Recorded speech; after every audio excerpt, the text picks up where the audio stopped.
ஓம் சாய்ராம். என் அன்பு குழந்தையே, நாளை ஸ்ரீராம நவமி பொன்புதனில் அற்புதம் ஒன்று நடக்கப் போகிறது. கேட்டுவிட்டு மகிழ்ச்சியாக தூங்கு என் செல்லமே.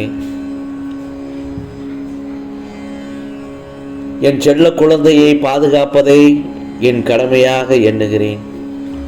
இந்த பிரபஞ்சத்தில் வாழ தகுதியற்று பலரால் வெறுக்கப்பட்டாலும் உன்னை அரவணைத்து அன்பு காட்ட உன் சாயப்பா நான் இருக்கிறேன். என் ஆசீர்வாதம் உனக்கு முழுமையாக கிடைத்துவிட்டால் இந்த உலகில் உள்ள அனைத்து கடவுள்களின் ஆசீர்வாதமும் உனக்கு முழுமையாக கிடைத்தது போன்று உணர்வாய். சோர்ந்து போன வாழ்க்கையும் சோதனையும் உன்னை சூழ்ந்தே இருந்தாலும் நான் உன்னோடு இருக்கும் வரை உன்னை யாரும் சாய்த்து விட முடியாது. இதை முழுமையாக நம்பு. உன் தன்னம்பிக்கையில்தான் உன் சாயப்பா நான் இருக்கிறேன். நீ எதையும் சாதிக்க பிறந்த என் செல்ல பிள்ளை. பல்வேறு எண்ணங்களால் நீ துவண்டு போனாலும் உன்னை ஒருபோதும் உன் சாயப்பா தளர விட மாட்டேன். என்னை நினைக்கும் உன்னை நான் ஏன் கைவிடப் போகிறேன்? பல சோதனைகள் வரும், பல கஷ்டங்கள் வரும், பல துயரங்களும் வரும். உன் வாழ்க்கையை கூட நீ வெறுத்து விடுவாய். ஆனால் என் செல்லமே, கடைசி நிமிடம் கூட சில அற்புதங்களை நான் நிகழ்த்தி காட்டுவேன். கண்கலங்கி நிற்க வேண்டாம். உன்னை காத்து உன் வழித்துணையாக எங்கும் நிழலாக உன் சாயப்பா நான் வந்து கொண்டுதான் இருக்கிறேன். இப்போது சொல்கிறேன் கேள் என் செல்லமே. கண்டிப்பாக உன் தேவைகள் பூர்த்தி செய்யப்பட்டு என் ஆசீர்வாதங்களுடன் வந்தடையும் நாள் வெகு தொலைவில் இல்லை. ஆம், அது நாளை ராமநவமி பொன் புதனில் அற்புதம் ஒன்று நடக்கப் போகிறது என்று சொன்னேன் அல்லவா? அது நிச்சயமாக என் ஆசீர்வாதங்களுடன் உனக்கு நல்லது நடக்கத்தான் செய்ய போகிறது. அந்த ராமநவமி அன்று நீ என்னை மனதார நினைத்து உன்னை கேட்டதை நினைத்து வணங்கு என் செல்லமே. உன் கைகளில் எல்லாம் வந்தடையும் நாள் அதுதான் மிக மிக அருகில் வந்துவிட்டது. நீ பட்ட கஷ்டங்களும் எல்லாமே விடியல் வரப்போகிறது. கஷ்டங்களுக்கு எல்லாம் ஆம் என் செல்லமே, உனக்கான வாசல் திறக்கப்பட்டு விட்டது. உனக்கான பாதையும் உருவாகிவிட்டது. நீ என்னிடம் வைத்த அத்தனை கேள்விகளுக்கும் பதில் கொடுக்கும் நேரமும் வந்துவிட்டது. நீ என் பாதங்களில் வைத்த அத்தனை வேண்டுதல்களையும் நிறைவேறும் நேரம் வந்துவிட்டது. ஒருபோதும் என்னை மட்டும் மறந்து விடாதே. ஒருபோதும் உன்னை நான் கைவிடுவதும் இல்லை. உன் வாழ்க்கையில் நீ பட்ட வலி கஷ்டம் எல்லாம் மாறும் நாட்கள் வந்து கொண்டே இருக்கிறது. இயற்கைக்கே மாற்றம் இருக்கும்போது உன் வாழ்க்கைக்கு நான் மாற்றத்தை ஏற்படுத்த மாட்டேனா என்ன? இந்த மானிட உலகில் அனைத்தும் சாத்தியம்தான். அதை நீ நன்றாக புரிந்து கொள்ள வேண்டும். உன் வாழ்விலும் எல்லாம் கண்டிப்பாக மாறும். அந்த ஒரு மாற்றங்கள் நல்ல மாற்றங்கள் வரும் என்பதை அனுபவபூர்வமாக நீ உணரப் போகிறாய். தோள் கொடுத்து உயர்த்த பிடிப்பேன் என் செல்லமே. என் மீது நீ நம் கொண்ட பக்தி உன் மீது வரும் எதிர்வினைகள் அனைத்தையும் அகற்றும். உன் சோதனை காலம் முடிந்து விட்டது. இனி எப்போதும் நீ அச்சப்படவே தேவையே இல்லை. உன் அருகில் நான் வந்துவிட்டேன். ஆம், உன் வேண்டுதல்கள் அனைத்தையும் நிறைவேற்ற நான் வந்துவிட்டேன். உன் வாழ்க்கையில் பயமும் கவலையும் இருந்த இடம் தெரியாமல் மறைந்துவிடும். நான் என்றும் உன்னோடு தான் இருக்கிறேன். வேதனையில் இனி ஒருபோதும் நான் தவிக்க விட மாட்டேன் என் செல்ல பிள்ளையை. நீ நிம்மதியாக இரு, நிம்மதியாக தூங்கு என் செல்லமே. உன்னுடைய வேண்டுதல்கள் எல்லாம் ஒவ்வொன்றாக நிறைவேற துவங்கிவிட்டன. என் செல்ல பிள்ளையான நீ உன் மனதில் உள்ள சங்கடங்களை மறைத்து கொண்டு எத்தனை நாட்களுக்குத்தான் வாழப்போகிறாய்? உன் மனதில் இருந்து எப்போதோ நிம்மதியை இழந்து விட்டாய். அமைதி, ஆம், அந்த அமைதி வெறும் வார்த்தைகளில் இருக்கிறதே தவிர உன் மனதில் இல்லையே. வெளியே சொன்னால் உன் கௌரவம் போய்விடும் என்று நினைத்து மனதில் பூட்டிய விஷயங்கள் என்று உன் உடலையும் சேர்த்து பாதிக்கும் நிலைக்கு உன்னை தள்ளி இருக்கிறது. எதையோ இழந்து விட்டதை போன்ற பரிதவிப்பிலேயே ஒவ்வொரு நாளையும் ஒரு யுகமாக நகர்த்தி வருகிறாய். மெல்ல மெல்ல நீ தளர்ந்து விட்டாய் என் செல்லமே. உன்னை தேற்றுவதற்காகவும் உதவிகள் செய்வதற்காகவும் இதோ உன் சாயப்பா நான் இருக்கிறேன். எதிலும் அவசரமோ பதட்டமோ இருக்கக்கூடாது. அது பால்பட்டு விடும்.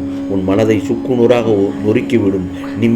நிம்மதியை இழந்து விடுவாய். நிதானமான அணுகுமுறையே நடக்க வேண்டியதை கிடைக்க வேண்டியதை உனக்கு கிடைக்கச் செய்யும். காலம் மாறும், காட்சிகள் மாறும், உன் வாழ்வும் மாறும். என்னை நம்பி சரணடைந்தவர்கள் அவர்கள் யாராக இருந்தாலும் நான் நிச்சயமாக அவர்களை காப்பாற்றுவேன். ஆம் செல்லமே, காப்பாற்ற நான் பாடுபடுவேன். இனி உன்னை நிம்மதி நிரந்தரமாக ஆட்கொள்ளப் போகிறது. எதையும் சுலபமாக எடுத்துக்கொண்டு நடக்கப் போகிற நிலைக்கு மாறத்தான் போகிறாய். உன் அனைத்து பிரச்சனைகளும் இந்த நிமிடத்திலிருந்து சரியாகிவிடும். உனது அனைத்து லட்சியங்களையும் வெல்லப் போகிறாய். இந்த நல்ல நாளில் உன் வீட்டிற்கு உன் சாயப்பா வரப்போகிறேன். வந்துவிட்டு திரும்பி செல்லும் முன் உன் அனைத்து கஷ்டங்களையும் என்னோடு எடுத்து சென்று விடுவேன். ஆம் செல்லமே, விடியலுக்காக காத்திருக்கும் உனக்கு வெற்றி நிச்சயம். தீப ஒளி போல் உன் வாழ்க்கை பிரகாசமாக இருக்கும். என் கருணை பார்வை எப்போதும் உன் மீதே இருக்கிறது. திரும்பவும் சொல்கிறேன், உன் துன்பங்கள் முடிந்துவிட்டது. இன்பமயமான வாழ்க்கை இந்த நிமிடத்தில் இருந்து உனக்கு ஆரம்பித்து விட்டது.